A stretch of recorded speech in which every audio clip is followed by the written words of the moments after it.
আব্বা এই সংসারটা আমি আর করবো না। কেন, কি হয়েছে সেটা বল। আমি আপনাকে বলছি তুমি একটা কথা বলবা না, যা বলার আমি বলবো। আব্বা সুমনের সাথে সুমনের খালাতো বোন সামান্তার একটা প্রেমের সম্পর্ক আছে।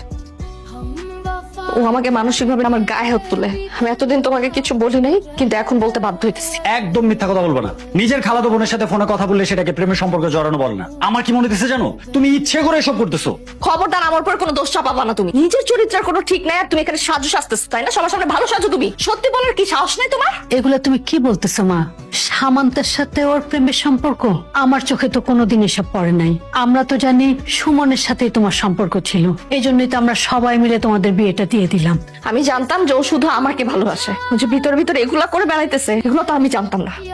তোমার কত বড় সাহস, তুমি আমার মেয়ের গায়ে হাত তুলো? সংসারে একটা বিষয়টা ঝামেলা হইতেই পারে। আপনি আমাকে ভুল বুঝতেছেন। ভুল বুঝতেছে না, একদম ঠিক বুঝতেছে। তুমি আমার সাথে প্রেম করছো, তোমার খালাতো বোনের সাথে প্রেম করছো, তুমি দুইটা মেয়ের সাথে প্রতারণা করছো।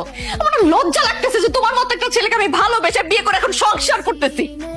আত্মীয়র মধ্যে সম্পর্ক সেটা কিন্তু আমি চাই নাই, কিন্তু যখন শুনলাম যে তোমরা দুইজন দুজনকে পছন্দ করছো তখন বিয়েতে রাজি হলাম। ফুপা, আপনি মুরব্বী মানুষ, কিন্তু আপনিও সবটা না জেনে শুনে আমাকে মিথ্যা অপবাদ দিতে পারেন। একটা কথা বলবো না। আপনি বোঝার চেষ্টা করেন, আগে আমরা সত্যটা জানি। দয়া করে আপনি আর কোনো কথা বলবেন না।